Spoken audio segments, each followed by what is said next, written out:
risky one. Sheds hit the fan, we're overrun. Sending boys in the trucks with the 50 cals. Tell every swinging neck bring extra rounds. Hang in now, boys, we're on our way. Don't send them on to heaven before we get a taste. Whoa, cry havoc, let's slip the doors away. What you gonna do? And happy Sunday to you folks. Welcome to another edition of the Double S Podcast. Hey, before we get going too much further, when you're joining in here, just understand there's a reason why we're not responding to you. It's because we are not live. This is a recorded episode. It's not that I'm like ignoring you. We love you. We appreciate you tuning in. Appreciate you checking out this. It's the holiday season though, y'all. So Merry Christmas. Happy New Year. And yeah, that's why we've got this as a recorded episode here. We are spending time with family, which as we know is the number one most important piece out there. And yeah, so that's why. But this has been an interview long time coming. I am super excited. We're bringing the man himself, Mr. Greg from Vicious Fishing, is coming in here, and he is going to be chatting with us about Vicious. You guys know us. You know we've been with Vicious Fishing for a long, long time. If you've been out on one of our events, you know you see the bag that I open up with Vicious line everywhere, and that's what we're loading up on your reels, lines, and all that good stuff. And like I tell you, that next to the terminal tackle is the lifeline between you catching a fish and cashing a check, or just catching a fish for a memory and not. So yeah, you don't play around. That's why we don't. We get vicious. We got our gear out there, and so we've got him in here. Hey, before we get rolling, first, before we pay the bills, this can be a tough time of year, right? For some folks out there. I'm going to remind you, this is like the weekend after Christmas that you're seeing this. But I want to remind you, if you got somebody on your list, do that buddy check, okay? Reach out. Check on folks. Let them know, remind them how important they are to you. Let them know that you're thinking about them. Dude, go grab some coffee. Go grab a beer. Go out, grab lunch, whatever. I don't care. Just call them, text them, whatever it is. Buddy check time. Make sure you're doing it. I'm challenging each one of you. Find 5 people on your list. 5 people that you know that you're thinking about. Don't wait, okay? Reach out to them. Chat with them. Let them know that that we're out there and that you're out there and that you want to know how they're doing and make sure everything's good. All right, let's pay the bills. Every episode of the Double S Podcast brought to you by the Romans Warrior Foundation. # helping is healing. Go check them out at romanswarriorfoundation.org. You know our work with those guys. Mr. Brian Romans is a guy that I consider part of my family. He is a brother of mine. And has taught me a ton in this space here. We bring healing across this nation in many different forms. One of the major ones for the Romans Warrior Foundation, of course, is the Global War on Terror's Wall of Remembrance, the GWAT Wall. Go give that a check. If you got an event going on in your local area and you want to take it to the next level, bring some real healing into that community, get a hold of them, get the wall in there. It's the only mobile monument right now still. I know there's some in the works, but we are still the only mobile monument that is dedicated to the entire GWAT era. Okay, that's 1983 forward. Okay, that's pretty much my generation, your generation, if you're in the same range as me. It's our generation's Vietnam Wall, man. And so that's basically what they're bringing across there. If you haven't seen it, you want to, go check it out. Our little nonprofit, the True Patriot Outfitters, fishing with a mission, y'all. That's what we're doing. We're out there. Go check us out at truepatriotoutfitters.org if you think you can support and help us on this. We need that support. We need to keep this thing moving forward. 2026 is scheduled to be probably a banner year for us. We got a lot of things working right now, and quite frankly, all we need to do is keep the operating budget moving, and of course, we got those trailer needs. We need to be able to get our trailers on, or our kayaks on scene here, so if you think you can help us in that area, please reach out, let us know. None of this is possible without Heroes Media Group, Mr. Adam Bird, all the great podcasts out there. There's something for everybody pretty much every night of the week. Go check them out at Heroes Media Group. And the sister company, of course, HMG Beverage.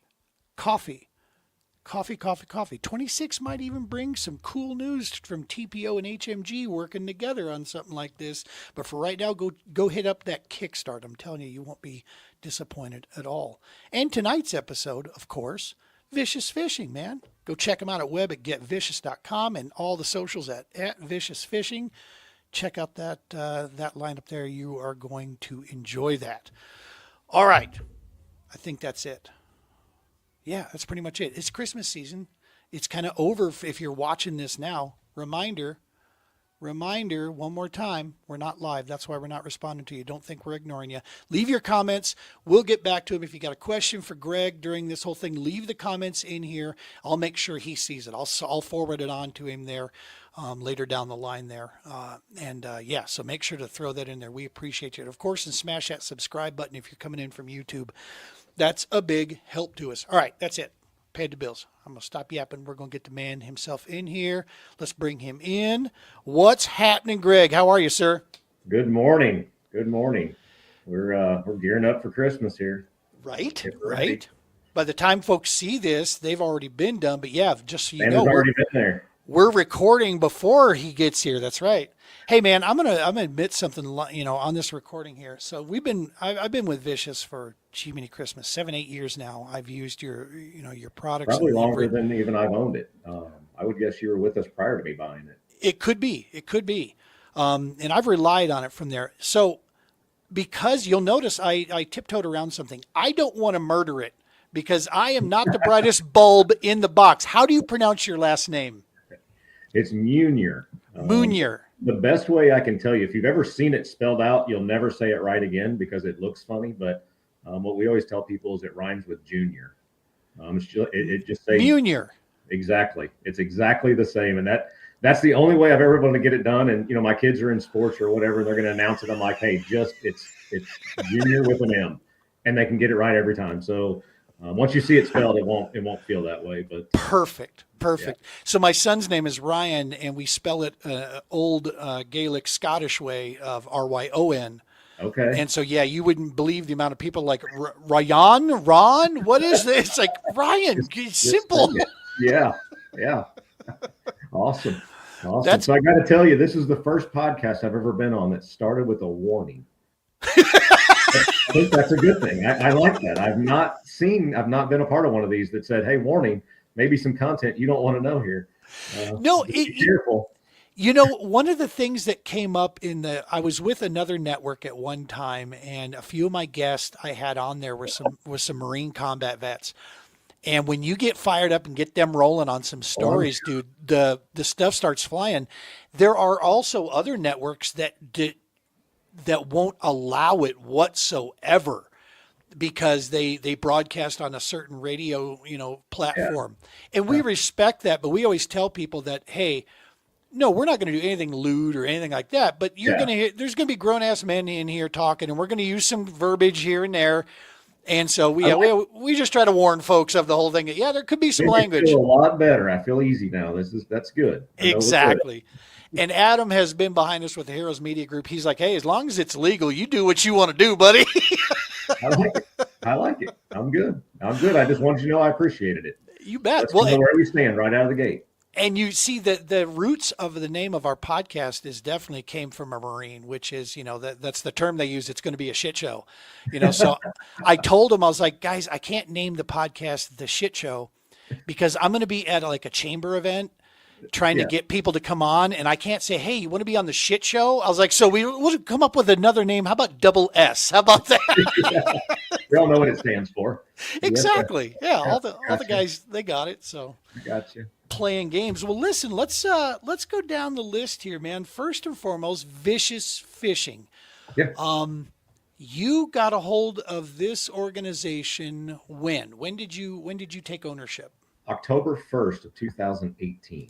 2018. Hard to believe. It has, as we were talking, it has flown by. Yeah. It's hard to believe that we've had it here in Indiana, for this many years already. And every day is a different day, but we love it and have been very happy to have it. But I'd worked for them. I was there before the first line was shipped. I was a consultant for them many years in marketing, and then came on full time in 2012.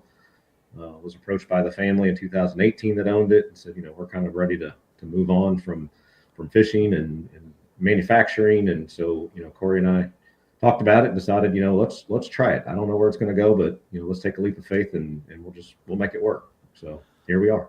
That's awesome, man. And I do remember that. Mind you, I got old man syndrome here, but I do remember that stopover because, I think I started, it was either 16 or 17 is when I. Yeah, I think you were with us prior to us owning it.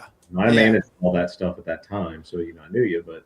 And all I had really done back then was it was just from the pro staffing side of things because I was a competitive angler back then and trying to cut my way in. See if I could, go try to make by the way, spoiler alert, there is no living to be made as a professional angler. You better have other things in the works. We were talking, one of the best memes I ever saw, and you and I were talking about that, one of the fastest way to become a millionaire in this industry is to start off as a billionaire because you'll get there real fast. Yeah, I feel that. I know what you're saying. I got it. Yeah. Yeah, I had a chance to interview and talk to several of the pros out there, Mike McClellan, Josh Bertrand. Fletcher's brother, Hunter, is one of my favorite dudes I've ever had a chance to chat with. I love Hunter, man. He's such a good dude. I've not met him, but I've heard he's a good guy. Oh, man, yeah, just right to the core. You can tell, just a great, grounded dude. And, we talk about that. It's like, you need to be good at two things in this deal. Number one, driving. Okay, you got to be okay with that. You got to be a part-time truck driver and spending money because you're going to do both of those things a lot. Yeah, you're betting on yourself. Every tournament you get out there, the amount of money you spend getting there, for sure, you're betting on yourself to do well when you get there. It's a tough road for sure. It is, and for me, it just adds even more respect to the folks that have the ability to do that. That have the bandwidth. They're entrepreneurs. I mean, they're built just like an entrepreneur. That you're taking risks and you're hoping you can make it pay off at some point. But it's not the easiest route to go to make money for sure. You can't be in it for that, right? It's not making money. You got to be in it because you truly love it. The grind, you got to embrace that grind, and relationships, right? Yeah, it's very, very similar, to working in the industry as a privately owned company. Family-owned business, every day is a grind, and I can't say it's the dream. It's you don't come into it thinking, oh, I'm going to buy an island someday. That's not the case. And I was fortunate. Some may come into it that way. I had worked with the business for 12 years prior to that. I knew exactly what I was getting into, and Corey and I did not buy this company thinking, oh, we can find a way to make a lot of money. It was an opportunity for us to raise our kids and be in control of raising our kids, see our kids grow up, not have to ask permission, not have to worry about taking vacation days. If our kids are doing something at school, we can say, hey, we're going over there today, and that's what it's going to be. And so, beautiful days during the summer, if I didn't, if Eli calls and says, hey, I want to go fishing, sounds great. I just shut down and we go fishing. That's why we did it. We really, as we talked about it, like I said, we knew what we were getting into. We knew it wasn't, some cash cow, something that was going to just set us up for life, but it was going to allow us to raise our kids, because at that time our kids were so important. They were young. I think 6 and 8 whenever we bought this thing. And so they've grown up with the business. Like, they've been around it their entire lives. And so now they're at 15 and 18 here working with us, part-time, so cool. Helping ship orders and clean the warehouse, and they're around, and that's awesome. And so, those are things that, you can't replace. The memories and the things and the bonds we've built just traveling together and going to things, stuff that I'd have never had if I'd have just stayed in corporate America working at an office. So I'll never regret the decision to jump over here for sure. Brother, you got it, man. You are dialed in. You are on target 100%. That is, coming from a guy that's got a pair of adult kids, I did early on when I was chasing the dollar. I missed out on some stuff, and it's what got me out of chasing the dollar and, moving over into some other areas that would give me a little more flexibility. But yeah, no, you're 100% dialed in there. Vicious has always been like the thing that got me from day one about Vicious Fishing. And when you took over, it just hammered it home even further with product offerings and such, which was you can do performance grade level product at an affordable price. It didn't have to be this premium gold label, maneuver. And make no mistake, I've used every brand under the sun. And 2 years ago, I'll openly admit this to you, boss. I'll tell you straightforward. I kept promoting, right? But personally, for competition, I thought to myself, well, okay, I guess I better go out and spend this ridiculous money. So I did. Oh my God, buyer's remorse. I'm sitting here going, this crap does nothing that my whole locker over here can't already do. And I can get this at a fraction of the cost. And quite frankly, I still think this performs better than what this expensive stuff was doing for me. There was not enough difference there of any kind. As a matter of fact, in most cases, it just failed. And so, yeah, I became one of those, well, I guess I'll wander. And boy, did I understand that that's not greener grass over there. No, so I'm all in now. And we always have. This goes way back. The family that owned it before me, Jeff and his family, and then us. We're not going to sell anything that doesn't work. It's just not even an option. We test everything. We've got a great pro staff that we can send stuff to when we're developing things. We're just not going to do it. We're going to stand behind it 100%. Not saying, there's times bad spool gets out there, but I know if someone calls me, we've been selling it long enough. If they call me and they're saying stuff's breaking, then either they're doing something wrong, and I can usually figure that out pretty quickly through a conversation on what they're doing, or it's a bad spool and we send them a new spool and everything gets handled. So we back our product 100%. We know the quality is there. Guys at the top level are catching them. I've got guys off the coast catching 800-pound fish on this stuff. It works. We know it works. So we have no concerns with the quality for sure.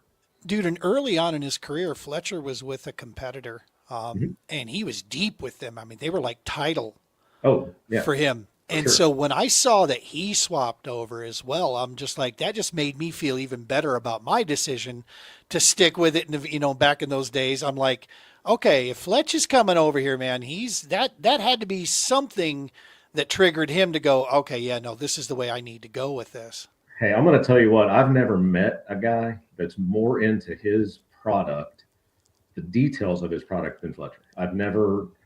He is so deep into the thought about what every single thing is and how it works and what it does. Awesome guy to have around when you're starting to talk about new products or does this product work or testing things. Nice. Because he's going to test it and he's going to check it out thoroughly. So when he called me and said, hey, I'd like to come over, it was a great fit for us because we knew we had the product and, he since has tested us to a point that he's got full trust in what we're doing. But he really came over, more than anything. He said, look, it's not about the money. I just don't want to be a number. I want to be able to pick up the phone and I want to call somebody if I need something. I know they're going to do everything they can to get me what I need. And that was the conversation he and I had several years ago when he moved over here. Was let's do something here that's just not about dollars and cents. We're going to do something that it's going to build a relationship, and we're going to support you in every way we can. And he understood that. I had to be honest with him. We're not pure fishing. I'm not big enough to just write you a blank check. We're going to have to make this thing work, but. That's not what it was about. It was more about building a relationship and having a company that he knew he could call and get some support. So that's how that all started and has been great. I have found that over the course of the years, having a nonprofit working in this space, that the best relationships we've had have come from good collaboration, right?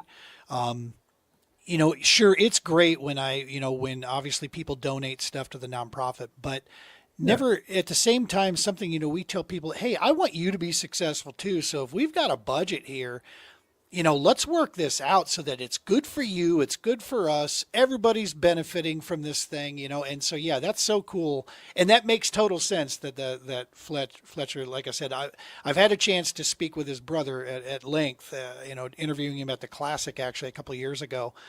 And, it was one of my favorite conversations. Actually, I still remember he gave me one of the best compliments because I had done my homework the night before on Hunter's resume. Yeah. I was looking up things and I mentioned a couple of these things to him and he's like, he looked at me, he goes, dude, you actually have looked me up. I'm like, well, of course I have, Hunter. I got a chance to speak with you. He's like, thank you so much, man. That means a lot. And I'm like, well, of course, brother. Yeah. I mean, Hey, I'll tell it's you called what, mutual respect. and like I said, I don't know Hunter, but what they'll surprise you is, they've got this motocross X Games kind of background, and you kind of have a pre-deceived notion of what they're going to be. Exactly. And they're not that at all. Fletcher is not at all what I thought he was before meeting him in person. I just, to be honest, whenever he was first, somebody said, hey, Fletcher, I'd like to talk to you. I was like, okay, here we go. It's just not the type of people that, that we typically deal with. We tend to work with and support family guys, and, we don't want anything too outlandish. We're trying to stay pretty conservative, and turned out after talking to him for a little while, like, wow, you're not at all what I thought you were. Awesome. Perfect. So it's been great. Like I said, Fletcher's great. We've got a great pro staff. The guys we're working with on tour is a small group, but great guys that I know I can count on. If I call them, they're going to answer the phone. Likewise, if they call me, I'm going to answer the phone. If I don't, I'm going to be right back to you, and we're going to do whatever we got to do to help you out and take care of things. This is a great segue too, because we've established the fact we know we've got the product, the price point is there, all these things are in place, but there's something bigger in this, and people that know me know that I look for this in the people that I line up with, especially from the TPO side, is there's got to be something more to it. And at the very core of Vicious, probably the one t-shirt I get the most comments on when I'm out walking around is my Faith, Family, and Fishing t-shirt on the back. Yeah. And now it's been that same line, but it's Faith, Family, and Tradition.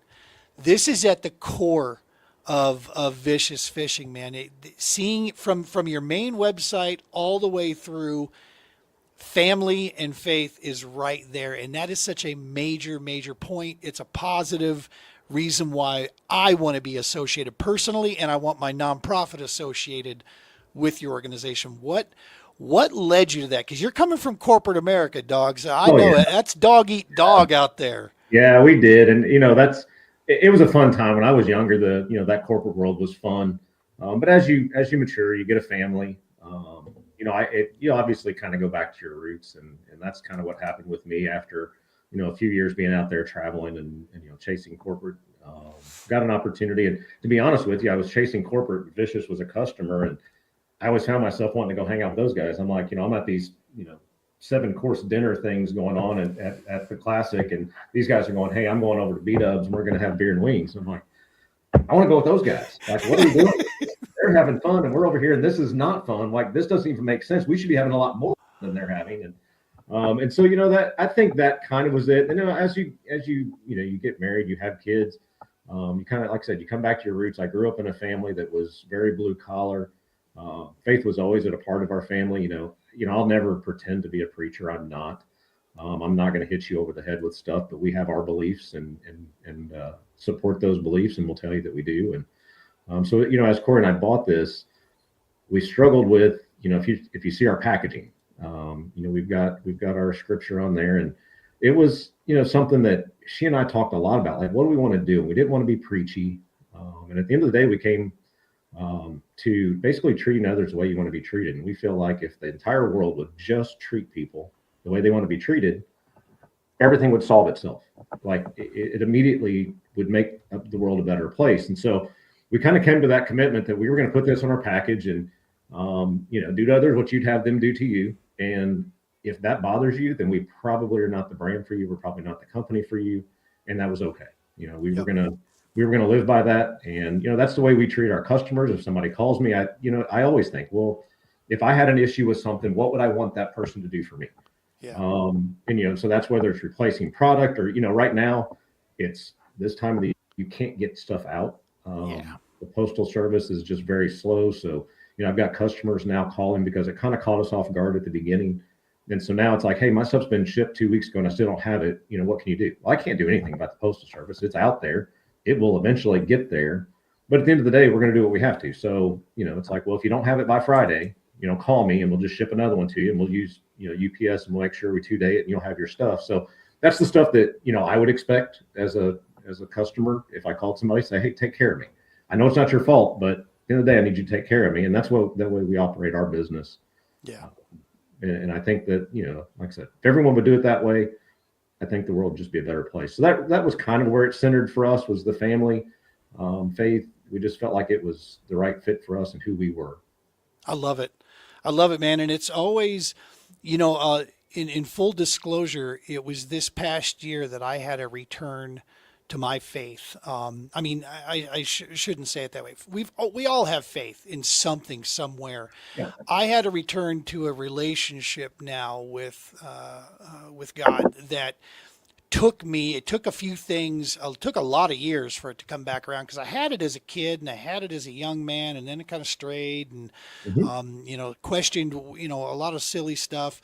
And a few things took place, and I've come back, and now I have what I believe is a great budding relationship where I'm learning, and trying to listen better. And so, yeah, it resonated with me more and more and more when I see it out there. And so you tend to gravitate towards, those side of things. But it's more importantly, especially in our world, in the fishing game, it is a small industry. People don't realize that. And so reputation, name, how you treat others, how you treat other organizations, this stuff gets around and it's known. Now more than ever, if we're going to thrive, right, in the fishing industry, we do have to make sure that this is one team, right? We all got a purpose here, trying to move it. Absolutely. And that's exactly what Vicious Fishing is about, man, is never poo-pooing on anything else out there, just very confident in what we bring to the field, right? And that's I love the roots and the grounding. That's maybe the best thing, is that anchor, right? Yeah. And that's exactly what you guys have here, which is amazing. Love it. And my marketing guy and we have a lot of conversations, and it's a lot of philosophical stuff on where the industry is. He's been in the industry a long time too, and worked for a reputable media group, and has seen a lot, talked to a lot of the manufacturers over the years. So he and I've had a lot of conversation, and we just feel like the industry almost needs to gravitate back to the roots of what was fishing. There's so much negative out there right now, and the last thing we need in this industry is negative. Yeah. There's plenty of people out there who have no interest in the outdoors that are already against us. So we have to work together. And at the end of the day, it's not complicated. We all like to fish. There's a lot of stuff in the tournament stuff that people are all negative. It's like, we're going fishing. How can there be negative? This is not a negative space. We're fishing. Like, this is fun. And, regardless of what you think about different technologies or whatever, at the end of the day, we're all going fishing. And so I think people forget that sometimes, to get caught up. And a little bit, there's some players in the market that maybe were not in it before, that don't bring those values, did not grow up in it, don't have that history. But that was kind of our marketing. If you saw our stuff come out, around ICAST, the Unapologetically American, that was not a political statement. That was just saying, let's go back to the roots of fishing. Let's, if I shake your hand and tell me I'm going to do something, I'm going to do everything I can to do to make that happen. If I can't, I'll also be upfront with you that, hey, I'm not able to do that right now, but here's when I can, or what I can do. It's communication. It's treating people right. Those are the things that we feel are critical to our industry if we're going to fully come out here and have some success, and not let the outside forces kind of push us away. So, well, and I wanted to ask that, because I had a few things take place this past year that really triggered some things for me inside my head that I acted on and moved forward. And when I saw, it couldn't have been at a better time. When I saw you come out and you were very straightforward in your statements, this has nothing to do with politics. Just, what this has something to do is, we're very proud of our roots. We're proud of our heritage, and we are the Unapologetic American campaign was launched. Was there some things that took place that made you double down on that? Or is that just like, this was in the works anyway, and we just decided now is a great time to let it fly? Yeah, no, I think it's been in the works. I brought this new marketing guy in, and like I said, he's been in the industry a long time. So he and I started talking right out of the gate, and it really came out of just, again, I'm not going to say complaining, but discussion around what's going on. Why are people arguing? How can we be so negative? Like, what is this? Why are people acting this way? And, there's options out there. If you want to use the new technology, use it. If you don't. If you don't like a trail that has it, don't fish that trail, fish this trail. Yep.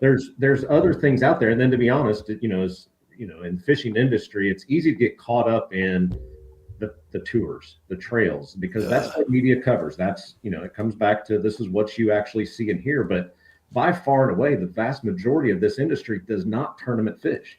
They're average people out fishing farm ponds. They're having fun. Thank you. They don't know a single touring pro. They couldn't tell you a name, and they don't care. And so we kind of started thinking, like, if we want to be the brand for the masses, then we should act like the masses. Like, we're not trying to be the tour best on tour product. That's not our goal. We want to be a product the everyday average guy can use. He can feel good about it. He's not going to have trouble. He can afford it. And that's who we are. And so, I can't say it was anything that triggered it. It was just something that, we just have a gut feel that it's where the industry needs us. And so we're going to play that part, good or bad. It's the trail we're going down. We're going to go that way. Like I said, it goes back to your faith, family traditions, heritage, believing in that, going back to your roots, remember why you got into this. And if everybody starts doing that, it's going to have a better feel-good story for this fishing industry that we feel is just critical for the industry at this point. I couldn't agree more, man. And I'll tell you, I hit a struggle bus in my competitive side for 2.5, 3 years, it felt like. And no matter how hard I worked, no matter what I did, I couldn't get out of it. And it was only last year when I said, you know what? I've done my bid for King and Country. We're so busy with the TPO now that if I put a little bit extra time there, I'll keep myself even more busy. Tournament fishing is going to take a back seat from here on out. I had already kind of stepped away from the tournament angling advertising game, right? It's like, I don't want people to, if they're working with me, I want them to be working with me because of the TPO, not because of what I'm doing. I'm 53, dude. Social media can kick rocks. I have no tolerance for it. And I'll tell you, it just, we didn't find any real true ROI of any kind for our nonprofit from it. It's like, no, it never once brought in a piece of funding. It didn't put a butt in a kayak. It didn't really do anything for us on the nonprofit side. So I literally this year pulled back the TPO I deactivated our accounts on Instagram and Facebook and just left my personal one out there. And I'm like, no, I'll post what I want to post on one account. I don't have to schedule crap. I'm just going to, we're going to keep it simple. Yeah. So I feel you, man, when it comes to that. And I had that same epiphany, and lo and behold, soon as I went back to my roots and I told myself something you said several times, I'd be out there on the lake in the middle of a tournament, and I'd sit there and I'd start smiling, and I'd look around, I'd put my rod down.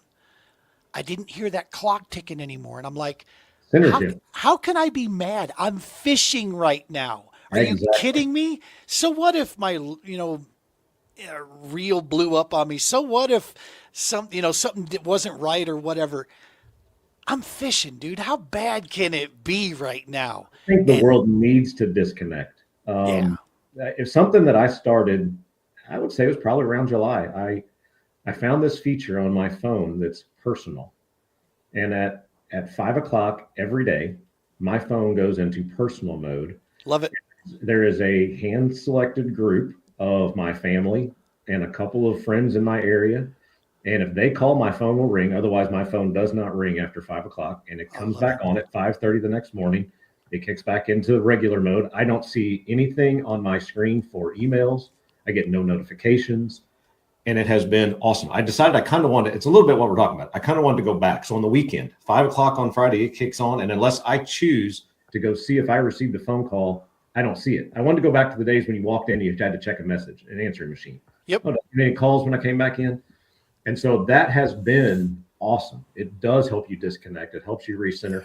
As I was telling my buddies, if I'm out on the lake on Saturday and I'm fishing, I'm having a good time, and I see a message come across my phone that says email, and I look at it and it's a customer who's having a bad day because, he got a bad spool from us, it just ruined the rest of my day. And there's nothing I can do about it until Monday. Yep. And so I think that has become a big deal. I, at one point, deleted all my social medias, did very similar to what you did, and decided I wasn't going to do it anymore. But, what I missed was memories, seeing my friends and families, kids, and what they're doing. And, and so at that point, I decided I'm going to get back on social media. But what I decided to do was, if anybody gets on there and they start talking politics or they start complaining about stuff, I'll snooze them so I don't see their stuff for a while. And if it comes back on and they're still doing it, they're just gone. And Yeah. I just have decided I'm not going to let the negatives of the media that I can control be in my life, because life's pretty good. I mean, I'm healthy.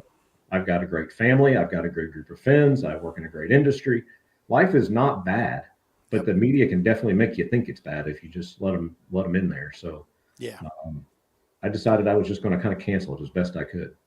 Yeah, and that's why we just deactivated from the nonprofit game, right? Just pulled it back from there. I still, like you, I still have a personal, but you're in a different ball game. You guys, have e-commerce and that sort of thing. Yeah. We're in a different situation over here, how we present to it. But I love it, dude. That you, like you said, we're fishing. At the end of the day, that's what we're doing.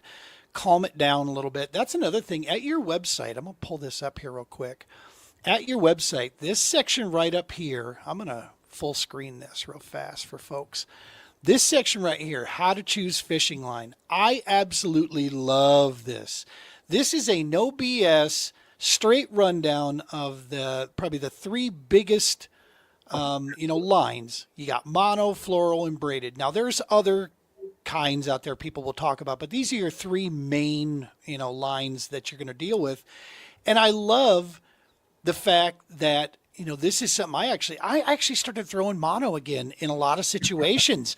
For the longest time, I thought I had to get rid of it, right? I used 12 inches of it for a leader for my spooks. That's about all I used, mono for. Yeah. But now I've got several rods now lined up with mono back on there, and it works just fine.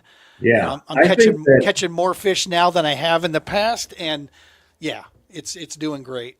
When you go back and you start looking at fishing and fishing lines in particular, it was easy because it became very popular, again, within the touring groups, to talk about fluorocarbons and braids. Credit to them, credit to the companies that help market that stuff. But as I started really researching and talking to guys, monofilament's got a very valid spot within fishing. For the majority of people, it probably does all they ever need it to do. It's the least expensive option to get into. And so I started really digging into a little bit, with suppliers and manufacturers for us, what's the difference? What's the difference between fluorocarbon and monofilaments? And it's not as much as you think. It kind of comes down to a cost thing. Like, how much does that little bit of clarity mean to you? How much does that abrasion resistance mean to you? But they're more similar than not. And in a lot of cases, you could interchange them and probably not notice the difference. And so, I've always been a big braid guy because, you would think owning a fishing line company, I would change my line all the time, but I'm kind of lazy about it. And so braid just lasts forever. And right. I'm not a tournament guy. I'm out here fishing for fun. Most of the time when I'm fishing, I don't really care if I catch one or not. I just want to be out there. And so if I don't have to do any extra work besides just jump out there and fish, the one place where I have learned that I've got to start working a little harder is when I fish with my son, because everything's a competition, and he is way more dedicated to making changes and trying to figure out a pattern than I am. And so all of a sudden there was a time when I could always outfish him and never had to worry about it. But today I'm pretty sure he's going to beat me most of the time. He's 15 and he will change a bait every 5 casts if it takes that to figure out what he's going to catch him on. It's scary, right? It's fun. I enjoy it. I love watching that development. Luckily for me, he's a very, very competitive kid. I don't think he's had a taste of tournament fishing yet. Little concerned that could happen, but a little concerned. I love it. There's a new high school team here, and I don't think that he's caught on yet. And I don't even know if he could do it with the sports that he's in right now. But my brother is a diehard tournament guy, has been for 25 years, and I just keep waiting for the day that Eli says, "Hey, can I go fish with Uncle Kevin?" And then it's going to be on, because he's got that competitive streak where he needs to win, and he's just going to get. I was going to say, with his wrestling background, yeah, he is not afraid of the grind that comes with it, and he'll probably look at the fishing grind and go, "Yeah, whatever, that's not a grind. let's go." Yeah, eating. Yeah. It's all about eating right now. He could eat while he's doing anything. He'd be happy. Right. It's maintaining that weight class. Well, and one of the things you announced this last year, which I was so stoked about, is that the transition is in the works, or it has. You tell me, that the braid from Vicious Fishing is American made. This is the direction that you've moved the company over to. What, talk to me about that. That is super, super cool, man. Yeah. So you always want to, I say it, you do. I do. I've always wanted to have everything made here. And it's easy for, an angler to send in a message to us and say, hey, just make it in America. That's not as easy as you think it is. Exactly. You don't just start making stuff in America. And so the braid was probably the easier one because there were people in the US that were making braid yet. And so we had worked with them in the past, and it had been a long time, but I reached out to the guys and started talking to them, and it didn't take very long. They were able to take our product. They kind of reverse engineered it, came back and said, hey, I think we can make exactly what you're used to, what your anglers love, and the colors exactly the way you want them. And so they did our test runs. We shipped them out. Like Fletcher was one of the main guys. Lester was on there. Those guys start fishing with this stuff, and they're calling me and saying, if you hadn't told me, I thought it was the same thing. And so that was a great fit for us to be able to move our braid back to America. So we have since, not all product lines yet. They will be, as we run out of inventory, we will be having them made here in America. But our no fade is moving to America. We're actually going to be increasing the color options. In our no fade, we're going to have instead of having just green and yellow, we're going to now have the dark green. We're going to call it Army green. Love it. And so we're going to have Army green. We're going to have a black. We're going to have a blue, kind of a sapphire blue color, hopefully to get in some of that inshore and saltwater market. And then we're also going to have a pink instead of a yellow. Wow. That directly came from Fletcher. He said, hey, sometimes when we're fishing, that yellow still blends in. There's still some yellow on the leaves or yellow, lily pads. And that, he said, nothing blends with pink. And I was like, okay, well, then let's look. And so, I made some more phone calls like we usually do. And, I typically lean on my pro staff to say, hey, what do you think of this? And they're like, love it.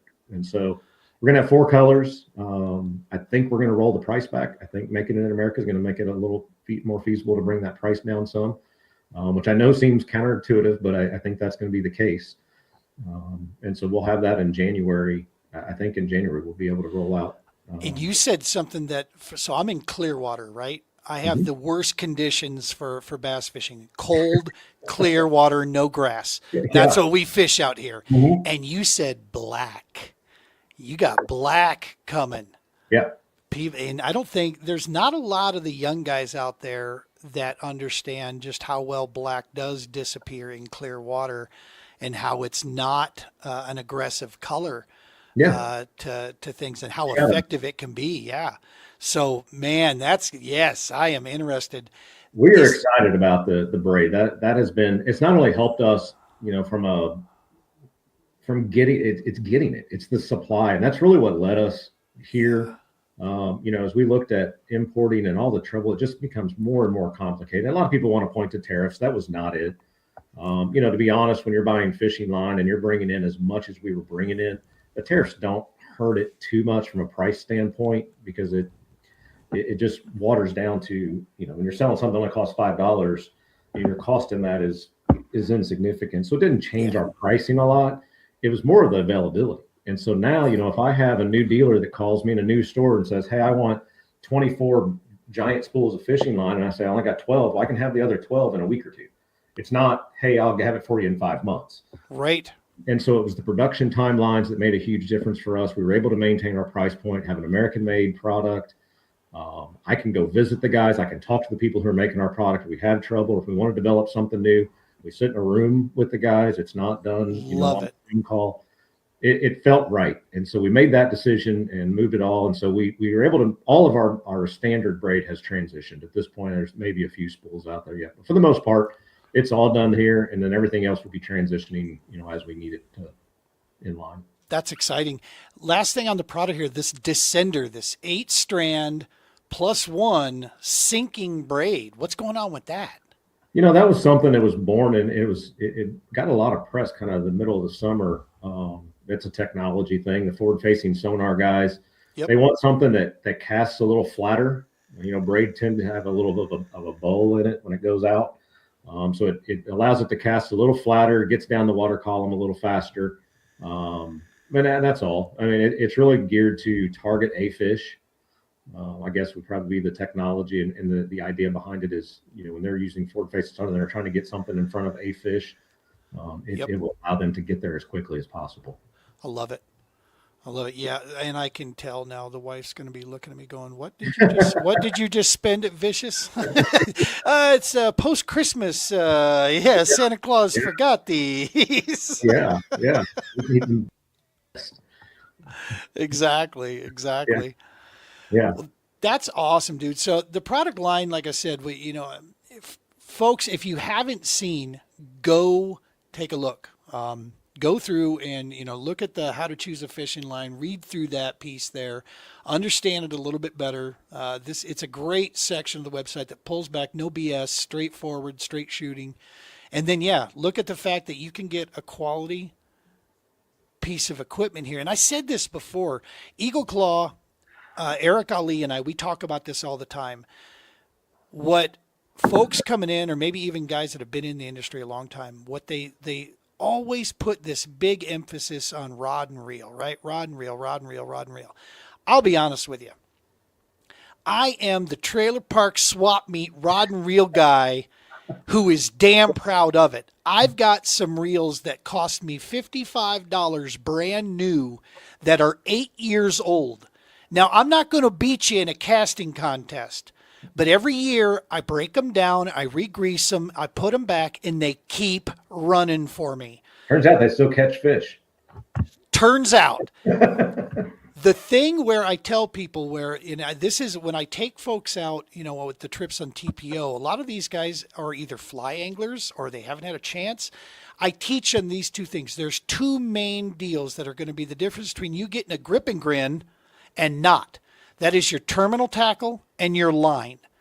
Those two things there can make or break your day or break your heart in a bad, fast hurry. Yeah. And so, when we're lining them up, it's always spinning gear. That's the thing we introduce folks to, because bait casters, I don't feel like, dealing with bird nest all day long. Yeah, you're gonna fight it all day. Correct. And so, they got their spool of, either the blue or the yellow, that we spool them up with, and then we throw some fluorocarbon leader on it. Usually it's 6 or 8 pound test with a trocar, hook to the end of this thing. And I tell them, I was like, the biggest thing you're going to need is make sure you have a real good set of line cutters, because this line isn't going to break on you. No, so if you need to get it loose, you're going to need to cut it with a good set. And number 2, a pair of pliers to get that hook out of the fish's mouth. Yeah. And so those are good problems to have out there. But yeah, it's so critical, man, having a good line that you trust and get behind. And the vicious thing, from day one has just been, I love the whole, the get vicious, marketing piece there. The other one I did really dig on, I was looking, is the shut up and fish. I love it. The hat I got on. Yeah. Yeah, exactly. I love it, man. And that was a little bit of a tongue in cheek, again, at some point you just get tired of hearing the noise, about this technology, that technology. Like, just shut up and go fishing. Like, I don't care what you're using. If you're having a good time and you're catching fish, I don't care. Exactly. It sounds good. Let's do that. And so, that's kind of where that all came from, was kind of just having fun with it and going, can't we just all just go fishing? So here's another great thing for those of you at home watching Friends of the TPO. Right down here on the bottom of the page, you're going to see GovX. You can save up to 30% going through GovX, ordering through Vicious Fishing. Go here, get set up, follow the instructions there. It's easy peasy, lemon squeezy. Yeah. Just go through the bad boy there. This is another thing. When we have organizations that are set up like yours, Greg, that support these men and women to make things a little bit more affordable for them. You're already affordable to begin with, so yeah. This is just nuts to me. It's like, oh yeah, on top of that, you're going to get an additional boost. Yeah. The only thing they're left with is an excuse. That's it. We can get them out there on the water inexpensive and we found that technology and found Gov. You started they're marketing all over the place, and I saw it watching football. I was like, well, what's that? And I got on and looked it up, and sure enough, it was an easy addition to our website to start offering military. It actually works for military, first responders, and teachers. Love it. Can go in and get verified, and I think it's a daily, if I'm not mistaken. Yep. Every day they can get a 30% off coupon code. One discount code per day is how it And works. so that's something that, you know, we take a lot of pride in, is working with our military first responders, teachers, and supporting those guys who just, you know, it's something they sacrifice. They put in a lot of time, and they're doing things that, you know, in my opinion, they're just doing it for the good. There's not a lot of reward in it. There's not a lot of, at least financially, there's not a lot of reward in those professions. And No. there's so much influence on what we can take, what a lot of us take for granted, that, you know, we just wanted to do what we could. And, you know, I had a couple of guys when we first did it were like, oh, great, another 10% discount. It's like, no, I mean, it's a 30%. That's just what we do. It's not, you know, we just feel like that's important. So See, now, and you're a civilian like me, right, Greg? yeah. Okay, so yeah, neither one of us have ever served. No. And I'll tell you, these guys will never say this, but I look at some of these organizations that go, here, 5% discount to veterans, and I want to choke them. All right, I'll be honest with you. I call no holds barred on this. I will step forward and say, look, if you're going to support them, then support them. That's not even an employee discount, for the love of Pete. Yeah. To me, it seems to me that they want to say that they're doing something and not actually do something, you know. And I know that's ungrateful of me to say that. I don't mean it that way. I you know, like you said, I agree with you. I think these there's folks, a line there between being a marketing employee and being truly trying to support. You know, yes, I mean, if I was just independently wealthy, it would probably be like hey, you get X amount free a day. We have to make some money to keep the doors open. 100%. Have to do that. But, you know, you know, we try to do what we can and can afford to do. And so that's how that came about, was just, you know, this is what I think we can afford to do and still, you know, make a little money to keep the lights on and I love it. support. So, yeah. And we do the same thing in the nonprofit space. What we deal with is, you know, folks want to see that 90% of a dollar goes to the programs. And I'm like, yeah, well, if 10% is the only thing going to operations, that business will not be in business very long. No. Unfortunately, you need people to run it, right? So, and that's what we need to operate for sure. And that's what we said before, you know, collaboration. That's how we do this together, is where we both pay the bills, we both keep the lights on, and we take care of people, serving those that serve. I love it. Yeah. Talk to me real before go ahead. I was going to say, you know, we were going kind of down the line, and you talked about the braid. Another one that you probably maybe haven't seen is our monofilaments. So we started, it was around July, we started the process. We are now spooling. So we're back to putting about 80% of our cost of our monofilaments back in the U.S. No kidding. Updated packaging. If I had one, I would show it to you. But we are now spooling, so we're bringing it in. So there's some news there. You guys will be the first to hear it. But about 3 weeks ago, we started on some of our higher volume stuff that we can afford to bring back. We are back stateside with it as well, extruding monofilament back in the United States. That is huge. 3 weeks ago. So we are going to be moving as we can. Again, you know, it costs money. Things can be a little expensive at times, but we are in the process of moving our monofilaments back to the U.S. as well. And so right now what we did is we've got bulk imported, and we're having it spooled and boxed, and all of our boxes and labels and all of our materials for all of that and labor are being done here in the States. And then, as I said, you know, come January, I think we'll get our first shipments of monofilament that's being extruded here in the U.S. And my hopes is that we will, over time, be able to move all of it here. It's a costly venture, as I was saying. I bet. You know, it's easy to say just make it in America. That's not always the case. You know, I just being honest, it took me months to talk a previous manufacturer who had quit making fishing line, to talk them back out of retirement and saying, hey, can you guys go back to extruding fishing line and making me a product? And so it was not an easy thing, by any means, but excited that we're going to be able to. It's going to be a large portion because, again, it's the high volume stuff, our panfish lines in the high vis yellow. Talk to me, the difference between the ultimate and, like, say, panfish. What is the difference between just the standard braid and panfish? What makes it a panfish or a mono? So they're the same monofilaments, the same recipe. The difference is in the sizes of the spools, the line diameters, the color options. I see. Like in panfish we sell mostly high vis. We have a little bit of clear that gets sold, but for the most part, high vis. And then an ultimate, you can get it in green and clear. Love it. In the catfish, and then you'll notice the catfish monofilament. It's the same high vis yellow line that we're getting in the panfish, except it starts at 14 and goes up to 40-pound test. So it's just in the difference in size and diameters, different color options, different packaging, different spool sizes. Gotcha. That seems relevant to those different fish. And Good stuff. Good stuff. anyway, excited about that. It looks like we're going to be able to move some more stuff back to America for all the same reasons. It's just it's supply chain, right? just supply chain, and Yeah. for us, it's having stuff in stock, being able to get things quickly, being able to talk to people who are actually manufacturing it, being able to address issues or problems, or whatever we've got to do there. So we're making that effort to come back, and it feels good. I'll be honest. For me, it's a good thing. It doesn't make us any more money than we were making before. It's just I feel better about it. I feel good that we're here, that I have people going to work. They've had to hire shifts to take on our stuff. They've added machinery. So that's all cool. And, that's what we were looking for, is having that ability to do that. So I love it. I love it, man. Yeah, that's exciting. And I know this year we're going to be lining out with a lot more mono than we have in the past.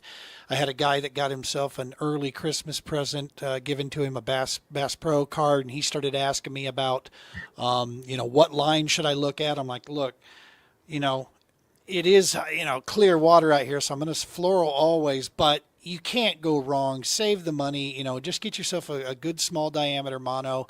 Start with that and then work your way up to getting expensive, with some of the line choices. Plus tie-in knots and such is so much easier to learn with mono. And as the fluorocarbon's great once you get used to it. But when you first start fishing with fluorocarbon, I don't know if I've ever seen one that starts with it and thinks, man, this stuff's great. Exactly. It takes some time to get used to it because it does have a little more memory. It's tough as nails. There's no doubt about it, but you just have to learn how to fish with it and control it, and understand it's not monofilament. It's just a different product, and it's never going to act like a monofilament.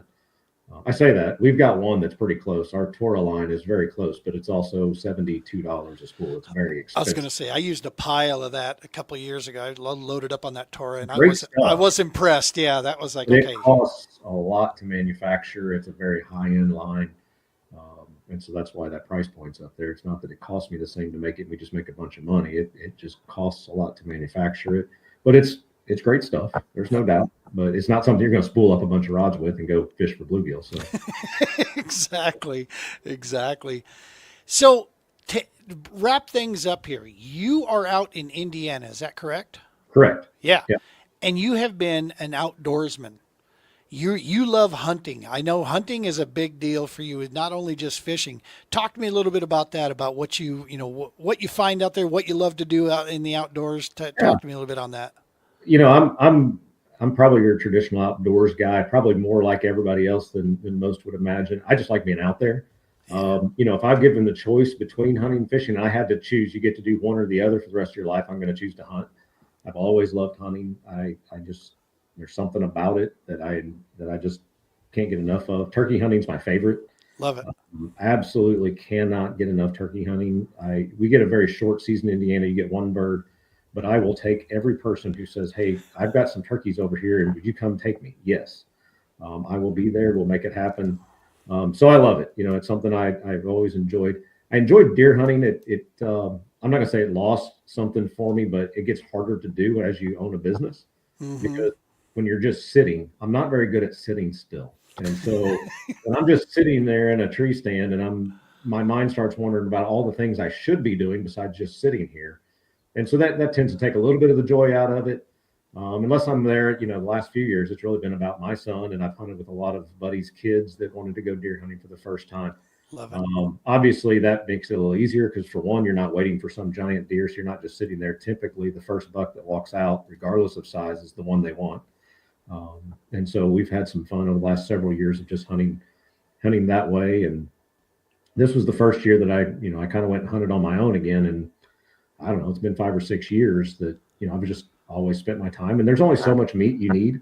And so my son will shoot 2 or 3 a year. And it's like, okay, well, I don't need to shoot any because he's already got enough meat for us for the year. So this year he was old enough, and he's been with me since he was 8, so he's been in the stand for 6 or 7 years. And this year I said, hey, you're going to go sit.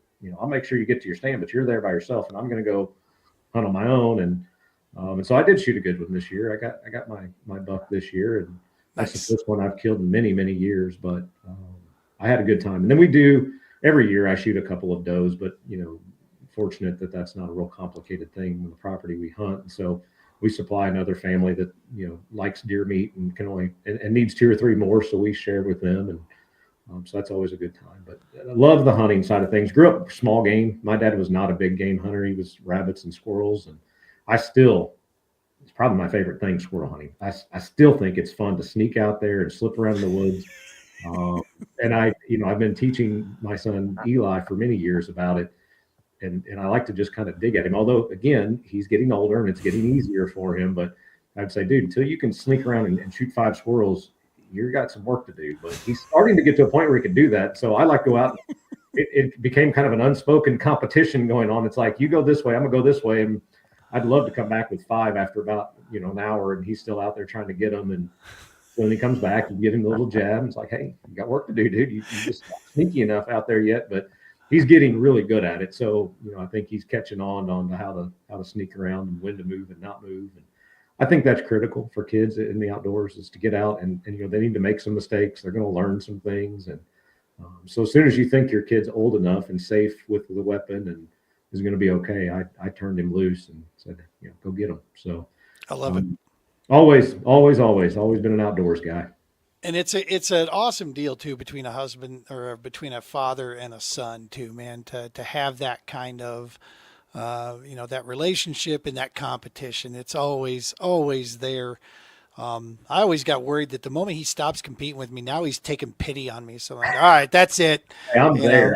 In a lot of ways, I'm already there with both my son and my daughter. My son in the outdoors, and then, like I said, he's getting bigger, faster. My daughter is a golfer. Oh, dang. And at this point, she has not yet beat me, but she got very close before her sophomore season, and I'm fairly sure that had we been playing by the end of her season, she would have beat me. But I didn't take that chance. But I have a feeling this summer I'm in for my first beating by her in golf, and I'm just going to have to take that and deal with it, because she's not going to have pity on me. And I've told her, she started playing when she was a freshman, and I just told her, I said, I'll never let you beat me, ever.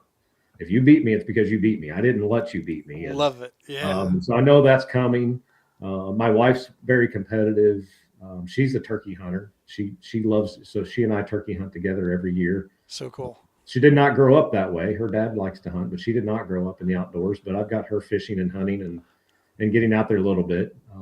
So, we all kind of get out in our own ways and do our thing. My daughter fished with me when she was little, but as she got older, she can fish. She just says she doesn't think it's fun anymore. And it's like, well, maybe one day you'll come back to it. I'm not going to force the issue. And I was going to say, you've planted the seed there, and it'll be around. I know my daughter would go out fishing with me in her teens, only, to be honest with you, I could tell it was just to spend some time with Dad. She'd see her brother and I going out, a lot. And then she knew that if she was going to spend time with Dad, that's the best way to do it, because he's going to be out fishing eventually. So I still, one of the coolest moments that I remember of her whole time in college was she was up in Duluth. I was living in Minnesota at the time. She was up in Duluth. I was down in Rochester. There was a tournament going on midway, just north of the cities up there at a lake. And I told her, I'm going to be up here for a couple days for practice. If you want to get lunch or something. She's like, how about I come down and just jump in the boat with you? I'm like, yes, holy crap, yes. So she came down from college there one day and just spent the entire day. Poor girl was just roasting herself because it was middle of summer Minnesota heat, going on. But we spent the whole day with some Subway, on the boat and running around the lake, this and that. And that was still, to this day, is one of the fondest memories I had, spending time with her out there in college. I think that she'll come back around. I do. She's got a lot going on. She's into a lot of activity. She's very, very, very active in lots of different things. Active in church, believe it or not. My daughter's 17 and teaches religious ed to elementary kids. So that's awesome. Blows my mind. Doing something right, Dad. Doing something right. It's good. Life is good. I think I think the outdoors has had a big part of that, and we'll always believe that that keeps you grounded in what's going on. And so, Faith, family, fishing, and tradition. I love it, man. Folks, make sure, get over to getvicious.com. Check out the website. Lots of great info out there. On social medias, follow them along at Vicious Fishing. Give a like and a subscribe there. They've got a great pile of information coming out. check me out too. You know, follow. You can see what I'm doing. I'm out there. Greg with Vicious on Instagram. I do my best to try and keep up with what we're doing out as a family. And what is the handle at Instagram again? Greg with Vicious. Greg with Vicious. Let me make sure I got that right. Like this? Yeah. Perfect. Yeah, go follow on Instagram. Yeah, you'll see a little bit more of less of just what's going on in the company, but you know, typically that's where we're out hunting, fishing, playing, traveling, whatever we're doing. I try to keep stuff out there. I'm not great at it. And, I don't put everything out there. I'm not one of those oversharers, but right. Fun's happening in the outdoors or the family's doing something cool, we'll post it and talk about it. This is the hamburger I'm eating. Yeah. No, you're not going to catch that at all for sure. So don't worry about oversharing. You won't have that problem. You may be asking, what did you do in the last 2 weeks? But it's not going to be asking what I had for lunch last night. So I love it, man. Greg, I'm excited about 26. I think it's going to be an awesome year. As long as we get done what we need to get done on our end, we're going to have some awesome trips, and it's going to be a ton of fun. Brother, thank you so much for taking the time and coming and spending it with us here. Thanks for having me. You bet, dude. This is where we need to start making this more of a deal throughout the year. We'll get you on the show. Just let me know. I'm here. Awesome stuff, folks. Go give Vicious Fishing a follow. You can thank me later. Check it out. Get you some of the line out there. If you come out with us, you're going to get the line one way or another because that's what we're using. But more importantly, go get you some of this stuff here. If you need any help with that, hit me up on a DM there. I'll help you guide you through some of the stuff that you want to pick up. And also you can DM these guys here at Vicious. Just ask questions. They'll help you, figure out the product that you need. As always, for us on the YouTube side, make sure to smash that subscribe. We could use the help with that. That helps us down the line there. Greg, hang out with me after we roll out of this bad boy here, and we'll finalize this up. Yeah, sounds good. Good stuff. Folks, remember, do that buddy check. It's Christmas season, around New Year's, this and that. Make smart decisions. There's the dad part of me going out. Do that buddy check, all right? Check on folks. Do a little text. Do whatever it takes out there. As always, folks, tight lines. Be safe. Take care of each other. And God bless. See you guys.